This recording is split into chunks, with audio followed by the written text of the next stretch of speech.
Hello students, मैं आयुष आपके सामने इस बुक का 9वीं चैप्टर लेकर आया हूँ। और अब तक जो 8 चैप्टर आप पढ़ चुके हो, मैं एक बार आपको रिमाइंड कराऊँ कि 9वीं चैप्टर जो पढ़ोगे अंतर्राष्ट्रीय व्यापार, ये क्यों ज़रूरी है और प्रीवियस चैप्टर से कैसे लिंक होता है। अगर आप समझ पाओगे तब आपका डिमांड होगा कि हाँ अंतर्राष्ट्रीय व्यापार अब है, और इसके बाद आप खुद कहोगे कि अगला चैप्टर क्या होना चाहिए। तो जैसा कि आप देखोगे लास्ट चैप्टर तो आपका बचा हुआ है मानव बस्ती बचा हुआ है। तो सबसे पहले आपको ह्यूमन ज्योग्राफी मैंने जब स्टार्ट किया तो बताया था कि पृथ्वी पे मानव भी है और प्राकृतिक संसाधन भी है। तो मानव प्राकृतिक संसाधनों का कैसे दोहन करेगा या उपयोग करेगा उसके बारे में डिटेल से मैंने बताया। फिर दूसरा जो चैप्टर था वर्ल्ड पॉपुलेशन, विश्व में कैसे कैसे जनसंख्या वितरित है, कौन से ऐसे कारक हैं जो विश्व में जनसंख्या को प्रभावित करते हैं। तीसरी कारक आपने देखा होगा कि जनसंख्या संगठन या कह सकते हो पॉपुलेशन स्ट्रक्चर, कि उसकी स्ट्रक्चर कैसे है, कौन कार्यशील जनसंख्या है, कौन ऐसे लोग हैं जिन्हें पेंशन देने की ज़रूरत हो रही है, उसका डिस्ट्रीब्यूशन कैसे है विश्व स्तर पे। ठीक है, उसके बाद आप चौथे में देखेंगे ह्यूमन डेवलपमेंट। अब उस चैप्टर में खासे तौर पर आप देखेंगे HDI ह्यूमन डेवलपमेंट इंडेक्स कौन निकालता है, कैसे आता है, क्या रैंक किसका होता है, किस चीज़ पे आधारित होता है। और किसी भी राष्ट्र की अगर HDI रैंक अच्छा है इसका मतलब उस देश में डेवलपमेंट अच्छा है, क्योंकि डेवलप्ड कंट्रीज का HDI ठीक ठाक था। फिर मैंने आप पाँचवीं चैप्टर की तरफ लेकर गया था तो प्राइमरी सेक्टर के बारे में बात किया, बेसिकली एग्रीकल्चर और एग्रीकल्चर का टाइप, खनन, ये सब हम देखेंगे, माइनिंग वगैरह कितना होता है। छठे चैप्टर में मैंने आपको विनिर्माण मैन्युफैक्चरिंग से रिलेटेड चीज़ें बताया था कि मशीन अगर लग जाएगा तो कैसे उस प्रोडक्ट का मूल्य लगातार बढ़ता चला जाएगा।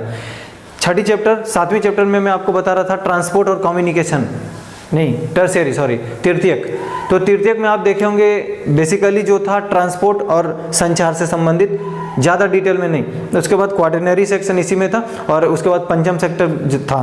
तो जनरली आप देखे होंगे कि लोग काम तो कर रहे हैं लेकिन एक ऐसे लेबर हैं जो वाइट कॉलर जॉब है, एक ऐसे हैं जो रेड कॉलर जॉब है। दोनों में क्या डिफरेंस है वो उसी चैप्टर में मैं बताया। बखूबी आप ये समझे कि ये कैसे वाइट कॉलर जॉब और रेड कॉलर जॉब इकोनॉमी को इफेक्ट करेगा। श्रम तो सब करेंगे लेकिन जो स्किल्ड लेबर होंगे उनका श्रम करने का तरीका और उनका इकोनॉमी में इम्पैक्ट ज़्यादा रहेगा, इफेक्ट ज़्यादा करेगा वो। ठीक है, उसके बाद जो आपकी 8वीं चैप्टर थी वो ट्रांसपोर्ट और कम्युनिकेशन। तो ट्रांसपोर्ट मैंने पूरी डिटेल से देखा कि ट्रांसपोर्ट का क्या साधन हो सकता है। मैंने आपको बताया था स्थल पे कैसे कैसे होगा, जल पे परिवहन कैसे होगा और वायु पे कैसे होगा। और विश्व स्तर पर लगातार परिवहन को क्यों बढ़ावा दिया जा रहा है, कम्युनिकेशन को क्यों बढ़ावा दिया जा रहा है। अगर ट्रांसपोर्ट और कम्युनिकेशन दोनों बहुत ज़्यादा सघन होंगे, दोनों एक दूसरे को सपोर्ट करेंगे तो डेफिनेटली एक चीज़ बढ़ेगा, वही है आपका अंतर्राष्ट्रीय व्यापार। क्या मैं आपको समझा पाया? अगर नहीं तो प्लीज़ आप जाइए चैप्टर को रिपीट करके देखिए और एकदम सीक्वेंस में है सारा। अगर आप सब चीज़ को रियलाइज करोगे तो आपको महसूस होगा, और यही अंतर्राष्ट्रीय व्यापार मानव बस्ती को प्रेरित करेगा। कैसे, वो मैं 10वीं चैप्टर में आपको समझाऊंगा, तब बताऊंगा। फिलहाल आइए अंतर्राष्ट्रीय व्यापार की तरफ। ठीक है, तो अंतर्राष्ट्रीय व्यापार में सबसे पहले मैं अगर शुरुआत करूं तो अंतर्राष्ट्रीय व्यापार क्यों होता है, कहाँ से शुरुआत हुआ अंतर्राष्ट्रीय व्यापार का, क्या इम्पैक्ट है इसका डेवलप्ड कंट्रीज पे और डेवलपिंग कंट्रीज पे, कितना व्यापार होना चाहिए, किस तरह से व्यापार होता है, क्या राष्ट्रीय और अंतर्राष्ट्रीय व्यापार अलग है, कैसे अलग हैं, क्या चीज़ें हैं जो इनको प्रभावित करेगा और कौन इसमें ज़्यादा इकोनॉमी अपना मजबूत कर रहा है, कैसे WTO बना, कैसे GATT बना, सारी सवालों का जवाब आज मिलेगा आपको इसके। अब यहाँ से देखते हैं इसके बाद। तो पहला क्या है अंतर्राष्ट्रीय व्यापार। देखिए, वस्तुओं और सेवाओं का आदान प्रदान। ठीक है, मतलब एक जगह से क्या करेंगे, वस्तु को भेजेंगे या सेवा को भेजेंगे दूसरी जगह के लिए, यही होएगा। ठीक है, तो ये कैसे होगा, अंतर्राष्ट्रीय स्तर पे होगा। दूसरी बात, कम से कम 2 पक्ष होने जरूरी है। देखिए, अगर आप ट्रेड कर रहे हो तो अब यहीं पे एक डायग्राम मैंने बनाया है कि एक देश या एक कोई व्यक्ति हो सकता है, दूसरा देश या कोई दूसरा व्यक्ति हो सकता है ये इसे रुपया दे और ये इससे सामान कुछ ले ले, या हो सकता है ये इसे कुछ सामान दे इससे रुपया ले ले। इसका मतलब जब भी व्यापार की बात होगी आइदर नेशनल और इंटरनेशनल, कम से कम 2 पक्ष होना जरूरी है। हो सकता है 2 से कितना ज़्यादा हो ये नहीं कहा जा सकता, बहुत जुड़ सकते एक दूसरे से, लेकिन एटलीस्ट 2 लोग होना चाहिए। ठीक है, तो ये बोल रहा है कि कम से कम 2 पक्ष होने चाहिए, एक कंडीशन है। आप देखेंगे कि 2 स्तर पर व्यापार होता है, एक तो अपना राष्ट्रीय स्तर, दूसरा हो जाएगा अंतर्राष्ट्रीय। राष्ट्रीय स्तर पर सीधा सीधा कहूँ तो किसी भी देश के अंदर, जैसे भारत वर्तमान में 28 स्टेट और 8 केंद्र शासित प्रदेश है, यूनियन टेरेटरी है, तो अगर आप देखेंगे तो ये 28+8 में लगातार क्या होता है, व्यापार हो रहा होता है। तो देश के अंदर है, यही कहलाएगा आपका राष्ट्रीय व्यापार। लेकिन अगर आप अंतर्राष्ट्रीय व्यापार की तरफ बढ़ोगे तो इसकी सीमा नहीं है। वर्तमान विश्व में जितने भी मुल्क हैं सब में हम क्या कर सकते हैं, ट्रेड कर सकते हैं। अब इसको भी मैं समझाऊंगा नीचे। फिलहाल देखिए, राष्ट्रीय सीमा के पार वस्तुओं या सेवाओं की विनिमय, देखिए अगर आप राष्ट्रीय सीमा तक कर रहे हो तो वो तो राष्ट्रीय व्यापार है ना भाई, लेकिन अगर राष्ट्रीय सीमा को आप क्रॉस कर रहे हो, यही तो अंतर्राष्ट्रीय व्यापार है। फिर से देखिए, राष्ट्रीय सीमा के पार वस्तुओं या सेवाओं का विनिमय करना ही अंतर्राष्ट्रीय व्यापार कहलाएगा। अंतर्राष्ट्रीय व्यापार कब होगा, देखिए सबसे बड़ी बात बताऊं, किसी भी वस्तु का अगर अभाव होगा तभी आप व्यापार की तरफ बढ़ोगे। अगर आपके पास वस्तु है ही नहीं तो आप क्यों बेचोगे, और अगर आपके पास वस्तु है लेकिन सिमिलर वस्तु है तो भी आप व्यापार नहीं करना चाहोगे। अगर वस्तुओं में विविधता है विश्व स्तर पर, देखे होंगे आप खनिज संसाधनों का अलग अलग क्षेत्रों में अलग अलग विभाजन है, क्लास 11th की एनसीईआरटी में बाकायदा बताया हुआ है। तो अगर अलग अलग वस्तुओं का अलग अलग क्षेत्रों में है, संसाधन अलग अलग क्षेत्रों में है, तो हर जगह वो आना चाहिए। इसी को लाने के लिए अंतर्राष्ट्रीय व्यापार है, ठीक है। तो अभाव, वस्तुओं का अभाव ही व्यापार को बढ़ावा देता है। दूसरी बात, जिस वस्तु का उत्पादन देश में नहीं होता है अर्थात कमी है, उसी के लिए हम व्यापार करते हैं। जनरली देखिए, भारत पेट्रोलियम, प्राकृतिक गैस, इन सब चीज़ों का बहुत ज़्यादा आयातक देश है। क्यों भाई? क्योंकि हमारे यहाँ पेट्रोलियम की अभाव है। थोड़ा बहुत नाहर कटिया, ये सब अभी नहीं बताऊंगा वरना चैप्टर लंबा होगा भाई, माफ़ करना। अन्य किसी राष्ट्र में सस्ती हो सकता है, जैसे हो सकता है किसी राष्ट्र में सस्ती हो, किसी राष्ट्र में बहुत ज़्यादा महंगी हो। जैसे अगर मैं फ़ोन की बात करूँ तो चाइना बहुत ज़्यादा मैन्युफैक्चरिंग करता है, तो उसके राष्ट्र में सस्ता होगा फ़ोन, बट भारत आते आते वो फ़ोन उतना सस्ता नहीं होता है। या इधर आप एप्पल को देख लीजिए, डेवलप्ड कंट्रीज में देखेंगे तो आपको थोड़ा सस्ता पड़ेगा। तो वही मैं बोल रहा हूँ। आगे है, वैश्वीकरण के दौर में व्यापार क्या हो रहा है, बढ़ रहा है, क्योंकि जितना ज़्यादा ग्लोबलाइजेशन होता चला जाएगा दुनिया में, मतलब ग्लोबलाइजेशन होता चला जाएगा दुनिया में, उतना ज़्यादा व्यापार बढ़ता चला जाएगा। उसके बाद देखिए, व्यापार का कुछ इतिहास के बारे में बताना था, वह अगर मैं सारी चीज़ें खैर बोल चुका हूँ तो इसमें कुछ नहीं है। अगर हिस्ट्री देखोगे कि कैसे शुरू हुआ, तो देखिए शुरुआती दौर में जब मानव स्टेबल नहीं था तो वस्तु विनिमय करता था। जनरली क्या होता था, वस्तु के बदले वस्तु ले लेता था। लेकिन जैसे जैसे अधिशेष होना शुरू हुआ वस्तुओं का, तो लोग क्या हुआ, राजा महाराजा ऐसे बनने लगे, तो वो धीरे धीरे व्यापार को बढ़ावा दिए। कुछ सांकेतिक मुद्राएं चलाए, बाद में जो मुद्रा, जो करेंसी आने लग गई, वो आप देखे होंगे कि धातु आधारित होने लग गया, आइदर कॉपर का हो या ब्रॉन्ज का हो, ऐसे ऐसी चलने लग गई। फिर बाद में धीरे धीरे कागज का रूप ले लिया। वही अभी शुरुआती दौर में कहाँ होगा व्यापार, चूंकि देखिए ट्रांसपोर्ट की फैसिलिटी उतनी अच्छी नहीं थी, इस वजह से व्यापार भी सीमित था। अब जब ट्रांसपोर्टेशन की फैसिलिटी बढ़ती चली जा रही है तो विश्व स्तर पर व्यापार बढ़ता चला जा रहा है, क्षेत्रीय से लेकर अंतर्राष्ट्रीय स्तर की ओर उन्मुख होता चला जा रहा है। फिर देखिए, परिवहन का साधन उस समय नहीं था, वस्त्र, भोजन और आभूषण तक ही सीमित था। वर्तमान समय में आप देखते होंगे तकनीकों का भी व्यापार होता है। खैर, अंतर्राष्ट्रीय व्यापार का इतिहास क्या है। प्राचीन समय में परिवहन के साधन नहीं होते थे, ठीक, तो व्यापार स्थानीय स्तर पे होते थे। खर्च किसमें होता था, भोजन, वस्त्र, आभूषण, यही चीज़ें लगभग। फिर दूसरी बात है कि रेशम मार्ग का डेवलपमेंट हुआ। आज का जो OBOR, one belt one road है, अमेरिका को छोड़ के पूरी दुनिया को ये जोड़ने के लिए है। तो देखिए, रेशम में मार्ग में क्या हुआ, मार्ग का मतलब रास्ता, लंबी दूरी की व्यापार में ये सहायक होता था, यह सुविधा के लिए विकसित किया गया था। दूसरी बात, चाइना से ये रोम, देखिए कल मैं आपसे बात कर रहा था रोमन साम्राज्य के बारे में, तो उसी रोम की बात हो रही है। ये लगभग 6000 किलोमीटर लंबी मार्ग है। व्यापारी भारत से होते हुए, ईरान होते हुए मध्य एशिया की तरफ जाते थे, और वहाँ से ईरान, इराक होते, मध्य एशिया होते, अब देखेंगे तुर्की के क्षेत्र में भी व्यापार होता था। तो इन स्थानों से क्या हुआ, चीन में बने हुए रेशम और रोम की ऊन और अन्य बहुमूल्य धातुओं का व्यापार करते थे वो लोग। उससे क्या होगा, उनको अर्निंग होती थी। एक समय के बाद क्या हुआ, रोमन साम्राज्य का विघटन हुआ। किसी भी साम्राज्य का अगर विघटन होगा तो लगातार क्या होता है, उसमें ट्रेड बढ़ता है, क्योंकि दूसरी जगह वो देखेगा। उसके बाद एशिया, यूरोप, ये सब में व्यापार बढ़ने लग गया। फिर देखेंगे अमेरिका की खोज होती है 1492 में, करने वाले कोलंबस हैं, ठीक है। जैसे ही अमेरिका का खोज होता है, बेसिकली ये साउथ अमेरिका का खोज करते हैं भाई। तो इसमें क्या होता है, 15वीं सदी में लगातार यूरोपियन लोग जो होते हैं वो उपनिवेशवाद बनाने शुरू करते हैं, और सबसे पहले कोलंबस ही गया था। और देखेंगे दक्षिणी अमेरिका के क्षेत्रों को वो अपने जीत लिया और वहाँ पे अमेरिका का झंडा स्पेन का झंडा लगा दिया था अमेरिका में। फिर एक नया शब्द आया, दास का व्यापार शुरू होने लग गया। दास व्यापार क्या है इसके बारे में थोड़ा और बताता हूँ डिटेल से। देखिए, दास व्यापार का मतलब जब उत्पादन, कृषि योग्य उत्पादन बढ़ने लग गई, कृषि उत्पादन का डिमांड बढ़ने लग गया, तो लोगों को काम कराने के लिए लोग चाहिए।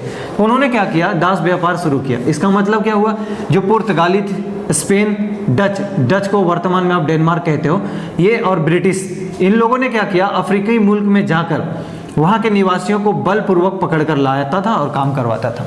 कहाँ लेके आएगा, अमेरिका को गुलाम बनाया हुआ था।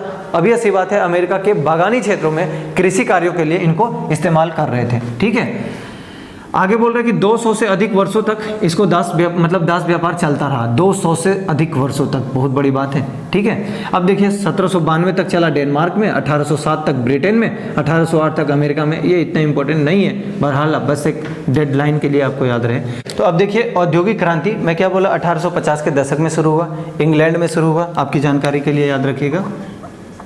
ठीक है, इंग्लैंड में शुरू हुआ। उसके बाद मैं क्या बोला कि कच्चे माल की ये मांग करते थे, और अनाज, ऊन, कपास, ये सारी चीज़ें कच्ची माल। जैसे मान लो कोई इंडस्ट्री है तो रॉ मटेरियल चाहिए होगा और निर्मित प्रोडक्ट्स को दूसरी जगह बेचेगा, तो ये लोग क्या करते थे कि यहाँ से सामान, कच्चे माल भी ले आते थे और बनी हुई वस्तुओं को उसी जगह ले जाकर बेचते थे। तो विनिर्मित वस्तुओं को बाजार में बेच देते थे। मैक्सिमम बेनिफिट होता था यूरोपियन कंट्रीज को उन दिनों। ठीक है, फिर आप देखेंगे first world war, second world war के बाद पहली बार व्यापार पर प्रतिबंध लगा दिया गया। फर्स्ट वर्ल्ड वार का अगर टाइम देखिएगा तो 1914 से 1918, और सेकेंड वर्ल्ड वार का टाइम देखिएगा तो 1939 से लेकर 1945 तक हुआ था। अगर सब कुछ बंद हो गया, तो प्रतिबंध हो गया व्यापार पे, इसका मतलब लोगों को कठिनाई हो रही होगी। तब एक संस्था आती है 1947 में बनती है, उसका नाम है गैट, लेकिन ये एक्शन में आता है 1 जनवरी 1948 से, 1 जनवरी 1948 से। ठीक है, इसका नाम है general agreement on tariff and trade. अब हिंदी में कह सकते हो व्यापार व शुल्क हेतु सामान्य समझौता, गैट हुआ। अब ये गैट धीरे धीरे व्यापार संतुलन को बढ़ावा देने लग गया। हालांकि गैट आपको डिटेल से पढ़ना है, मैं बताऊंगा, और WTO भी डिटेल से पढ़ना, वो भी बताऊंगा। बाद में 1995 में जाकर क्या हुआ, ये WTO के रूप में बदल गया। WTO बोले तो वर्ल्ड ट्रेड ऑर्गेनाइजेशन। ठीक है, अब देखिए अंतर्राष्ट्रीय व्यापार के प्रकार 2 टाइप के हैं। पहला द्विपार्श्विक व्यापार, मतलब बायलैटरल ट्रेड कह सकते हो, और इधर हो जाएगा बहुपार्श्विक, मतलब 1 से अधिक, मतलब 2 से अधिक देश जब शामिल होते हैं तो उसको आप बोल सकते हो बहुपार्श्विक व्यापार। तो बायलैटरल में क्या होता है, 2 देशों की आपसी व्यापार होती है। जैसे कोई एक मुल्क, मान लीजिए ये भारत है और ये कोई मान लीजिए अमेरिका है, तो इन दोनों के बीच जो व्यापार हो रहा है वो कहलाएगा द्विपार्श्विक या द्विपक्षीय व्यापार, 2 पक्षों के बीच। बहुपक्षीय में क्या होगा कि मान लो मैं कहता हूँ ये भारत है, ठीक है, तो ये भारत किसी अन्य देश के साथ व्यापार कर रहा है, इनके साथ भी हो रहा है, इनके साथ भी। ये भी हो सकता है कि मेरा व्यापार इनसे है और इनसे भी है, ये भी आपस में करें, या ये भी आपस में करें, या ये भी आपस में करें। इसका मतलब अत्यधिक बेनिफिट के लिए ये लोग ऐसे करते हैं। जनरली आप देखेंगे क्षेत्रीय संगठन जो बना हुआ होता है वो ऐसे ही काम करता है। जब मैं आपको यूरोपियन यूनियन पढ़ाऊंगा और उसके बाद देखेंगे आसियान बताऊंगा, बहुत सारे ऐसे संगठन में SCO बताऊंगा, तब मैं आपको समझा पाऊंगा कि बहुपक्षीय व्यापार के साथ साथ जो क्षेत्रीय व्यापार होते हैं वो व्यापार को बहुत ज़्यादा प्रभावित करते हैं। अभी समझिए मुक्त व्यापार की स्थिति। मुक्त व्यापार का मतलब होता है फ्री ट्रेड। क्यों करेंगे, पहली बात बोल रहा है कि थोड़ा व्यापारिक उदारीकरण भी इस शब्द को बोलते हैं कि लिबरल करने के लिए ट्रेड को। दूसरी बात, सीमा शुल्क क्या होगा, कम जाएगा। जब यहाँ पे अगर सीमा शुल्क जो होता है, बॉर्डर पे जो टैक्स लगता है, कस्टम ड्यूटी, अगर वो आप कर दोगे तो क्या होगा, ये ट्रेड को बढ़ावा मिलता है और वही कहलाता है फ्री ट्रेड, मतलब बहुत ज़्यादा यहाँ पे व्यापार बढ़ेगा। ऐसे में क्या होता है, प्रतिस्पर्धा बढ़ता है, कंपटीशन बढ़ता है, तो क्या होगा, क्वालिटी जो होगा वस्तुओं का वो अच्छा मिलेगा। क्योंकि अगर आप क्वालिटी कोई नहीं देगा तो आप क्या करोगे, दूसरे के साथ भी तो कर सकते हो ना संधि, व्यापार के लिए समझौता, वही बोल रहा हूँ। अब देखिए ग्लोबलाइजेशन और फ्री ट्रेड, लगातार क्या हो रहा है, ग्लोबलाइजेशन बढ़ता चला जा रहा है और व्यापार भी बढ़ता चला जा रहा है, और इसी को सपोर्ट करने के लिए या बढ़ावा देने के लिए एक संस्था है WTO, अभी बताऊंगा आपको।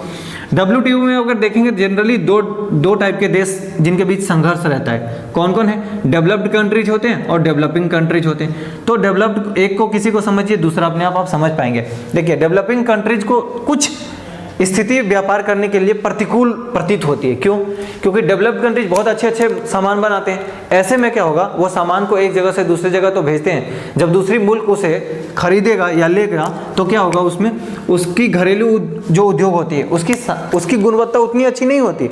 तो क्या होगा, गुणवत्ता अच्छी नहीं होने के कारण बाहर की वस्तुओं को ज़्यादा डिमांड करते लोग, वो ज़्यादा आएगा। इसका मतलब हमारे यहाँ जो उत्पादन हो रहा था वो बंद हो जाएगा। इसका मतलब घरेलू उद्योग समाप्त हो सकते हैं, मैं ये नहीं कह रहा कि हो जाएंगे। तो विऔद्योगीकरण या डिसइंडस्ट्रियलाइजेशन हो सकता है, ठीक है। इसका मतलब हमारे यहाँ डंपिंग हो सकता है वस्तुओं का बहुत ज़्यादा। अगर डंपिंग होगा तो हमारी इकोनॉमी खराब हो जाएगी, रीजन हम बहुत ज़्यादा इंपोर्ट पे आश्रित हो जाएंगे, आयातक देश बन जाएंगे। वही अगला लाइन लिखा हूँ कि बहुत ज़्यादा आयात करेंगे, निर्यात कम करेंगे तो व्यापार का संतुलन नहीं हो पाएगा। अगर व्यापारिक संतुलन खराब हो गया तो लाभ बहुत कम हो जाएगा, अर्थात लाभ आपका हानि में तब्दील होने लगेगा। इस वजह से हमेशा ट्रेड में बैलेंस होना जरूरी है। अब बोलोगे ये शब्द तो बता दीजिए कि ट्रेड में बैलेंस क्या चीज़ होता है, व्यापार संतुलन क्या चीज़ होता है। देखिए, व्यापार संतुलन क्या बोल रहा हूँ कि अगर आयात आप ज़्यादा करते हो निर्यात से तो आपको हानि होगा, और अगर आयात कम करते हो निर्यात ज़्यादा करते हो तब आपको लाभ होगा। लेकिन यदि आयात और निर्यात लगभग बराबर करते हो, चाहे रुपया में नाप लीजिए या डॉलर में आंक लीजिए या आप यूरो में उसको मेजर कर लीजिए, तब आप देखेंगे कि ये क्या होता है, बैलेंस होता है, ठीक है। और ये बहुत अच्छी स्थिति है। प्रतिकूल स्थिति में एक और बता रहा था कि क्वालिटी ऑफ प्रोडक्ट क्या होगा, ठीक नहीं रहेगा। अगर एक ही जगह आप देखेंगे तो अगर क्वालिटी आपकी ठीक नहीं है तो वेस्टर्न कंट्रीज में क्या होगा, डिमांड नहीं रहेगा। इसका मतलब मेरा सामान उसके तक नहीं जा रहा है, उसका मेरे तक आ रहा है। इसका मतलब उस देश का सामान हम ज़्यादा खरीद रहे हैं, हम अपना कम बेच रहे हैं, भयंकर घाटा हो रहा है। समझ रहे हैं। तो किसी देश के साथ घाटा भी होता है, किसी के साथ फायदा भी होता है, वो हम देखेंगे बाद में। लास्ट जो बचा हुआ है, अंतर्राष्ट्रीय व्यापार क्यों करना चाहिए। देखिए, व्यापार में विशिष्टीकरण मतलब स्पेशलाइजेशन होगा, जो भी डिमांड करेंगे वो आपको मिलेगा। आप अगर एप्पल ढूंढोगे इंडिया में तो नहीं मिलेगा, रीजन वो अमेरिका का है। अगर ग्लोबलाइजेशन का दौर है तभी तो आपको मिल पा रहा है ना। दूसरी बात, विश्व की अर्थव्यवस्था को अत्यधिक लाभ होगा। जनरली लाभ दोनों देशों को होता है, जो खरीद रहता है उनको भी, जो बेच रहा होता है उनको भी, लेकिन जो बनाने वाला होता है अभी सी बात है उनको ज़्यादा होगा। राष्ट्रों की विदेश नीति ज़्यादा अच्छी होगी या सुधरेगी या स्ट्रॉन्ग होगी। WTO सभी राष्ट्र को WTO के सभी राष्ट्र सदस्य लग, देखिए अगर WTO में बताऊंगा तो बताऊंगा बाकायदा कि कितने राष्ट्र हैं, कौन इसमें फाउंडर राष्ट्र है, तो अभी इसमें चर्चा नहीं करूंगा। विश्व की प्राकृतिक संसाधनों को सभी देशों तक पहुंचाया जा सके। देखिए, किसी जगह अगर कोई प्राकृतिक संपदा है तो उस पर किसी एक का अधिकार नहीं हो सकता, वो पूरे विश्व का है। तो नेचुरल रिसोर्सेस अगर है तो सबको यूज करे। अगर कहीं प्राकृतिक संसाधन पड़ा है, कोई देश अगर यूज करने में सक्षम नहीं है तो देखते होंगे दूसरा देश वहाँ पे अपना प्लांट लगाता है या इंडस्ट्री स्थापित करता है। जब वो स्थापित करता है वो सामान बना के पूरे विश्व स्तर पे उसको क्या करता है, निर्यात करता है। ऐसे में बेनिफिट उस राष्ट्र को भी है जहाँ बन रहा है, बिकॉज उनको रोजगार मिलेगा। उस राष्ट्र को भी है जो बना रहा है, वो वहाँ ट्रेड कर रहा है तो उन्हें भी बेनिफिट होगा। ठीक है, अगला जो इसका वीडियो आएगा वो नेक्स्ट पार्ट में दे दिया जाएगा। बाकायदा अगर आप लोग देख पा रहे होंगे, समझ आ रहा होगा, प्लीज़ दोस्तों को शेयर करें। और अगर कोई भी दिक्कत है, फ्री होकर आप कमेंट कर सकते हैं। धन्यवाद।